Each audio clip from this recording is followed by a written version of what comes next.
Hi everyone. आज मैं आप लोगों को असाइनमेंट की फाइल का एक डेमो दिखाने वाला हूं। जो बच्चे जुलाई 2024 में इनरोल हैं वो अपने मार्च अप्रैल 2025 में असाइनमेंट सबमिट करने वाले हैं। तो असाइनमेंट का क्रोनोलॉजिकल ऑर्डर में क्या सीरीज़ होती है, कौन कौन से पेजेस लगते हैं, लाइव मैं आपको दिखाने वाला हूँ। तो सबसे पहला मैं आपको फाइल दिखा दूँ। ये इस तरह की फाइल होती है जो आप असाइनमेंट के लिए यूज़ करोगे। इस फाइल के बारे में एक और महत्वपूर्ण जानकारी मैं दूंगा कि ये फाइल आपको परचेज करनी है या नहीं करनी, उसके लिए वीडियो पूरा देखते रहिए। तो सबसे पहला पेज जो हमारा होता है इग्नू का, वो होता है फ्रंट पेज, जो अभी आप अपने स्क्रीन के ऊपर देख रहे हो। इसमें आपकी कुछ बेसिक इन्फॉर्मेशन होती है, पर्सनल डिटेल्स होती है, और जिस भी सब्जेक्ट का आप असाइनमेंट सबमिट कर रहे हो उसकी डिटेल होती है, और आपके रीजनल या जो भी आपका स्टडी सेंटर है उसकी डिटेल होती है। अब फ्रंट पेज भी अलग अलग तरह के हो सकते हैं, लोग अलग अलग तरह के फ्रंट पेज यूज़ करते हैं। कर सकते हो, कोई दिक्कत नहीं है। बस इस बात का याद रखिएगा कि जो डिटेल्स आप अभी अपनी स्क्रीन के ऊपर दिख रहे हो, कम से कम ये डिटेल्स तो आपके फ्रंट पेज पे होनी चाहिए। आपको गूगल पे मिल जाएगा ईजिली, है अलग अलग रीजनल सेंटर की वेबसाइट पर ईजिली मिल जाएगा।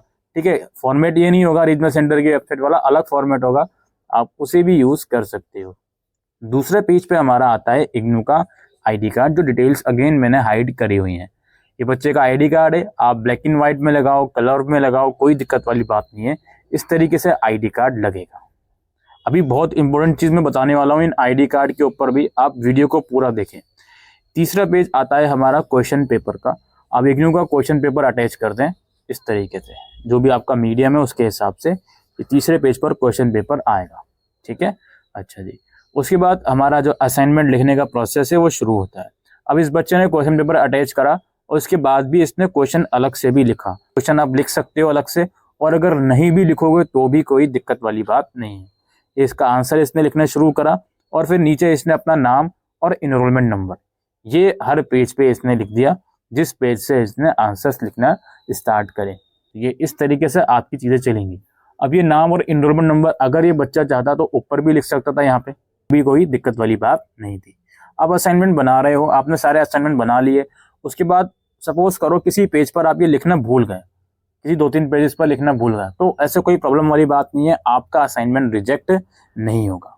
समझ गए? तो इसी तरीके से ये असाइनमेंट की फाइल जो है इस तरीके से बनती है। अब कुछ चीज़ें हैं जो मैं आपको बताना चाहता हूँ। देखो, ये जो पेज अभी आप फ्रंट पेज देख रहे हो, आपके असाइनमेंट चाहे ऑनलाइन सबमिट हो या ऑफलाइन सबमिट हो, आप इस फ्रंट पेज का प्रिंट आउट निकाल कर खुद अपनी हैंड राइटिंग में फिलअप करोगे। ठीक है, उससे नीचे की कोई भी चीज़ एक्सेप्ट नहीं है कि सर टाइप करके बना दें, ऐसा बना दें, वैसे बना दें, नहीं। आप प्रिंट आउट निकलवाओगे इसका और अपनी हैंड राइटिंग में ये डिटेल्स फिलअप करोगे, चाहे ऑनलाइन हो या ऑफलाइन हो। दूसरी बात हमारी ये है, ये आप जो अपना आईडी कार्ड और ये जो क्वेश्चन पेपर देख रहे हो, इन दोनों पेजेस का स्क्रीनशॉट आप लगा सकते हो, प्रॉपरली क्रॉप करके, ब्लर ना हो। अगर आपके असाइनमेंट ऑनलाइन सबमिट हो रहे हैं तो बिना वजह प्रिंट निकालने की ज़रूरत नहीं है, पैसे खर्च करने की ज़रूरत नहीं है। ठीक है, अच्छा जी। और अगर ऑफलाइन हो रहे हैं तब तो ऑब्वियस सी बात है भाई, प्रिंट निकाल के ही इसको लगाना पड़ेगा। समझ गए? अच्छा जी। एक और चीज़ मैं कहना चाहता हूँ, कुछ कंडीशन में ये देखा गया है इग्नू द्वारा, ये जो 3 पेज मैंने आपको दिखाए, एक तीसरे नंबर का क्वेश्चन पेपर, दूसरे में आईडी कार्ड और पहले में फ्रंट पेज, इन 3 पेज के अलावा कभी कभी इग्नू ये बोलता है कि अपनी रजिस्ट्रेशन स्लिप भी लगाओ। तो वो रजिस्ट्रेशन स्लिप क्या होती है, जब आपने इग्नू में एडमिशन लिया होता है तो एक फॉर्म मिलता है आपको जिसमें आपकी सारी डिटेल्स लिखी होती हैं। वो पेज भी आपको कई बार लगाना पड़ सकता है, अगर इग्नू ये बोलता है, आपकी गाइडलाइंस अगर बोलती हैं तो। अदरवाइज उसको नहीं लगाना। That's it.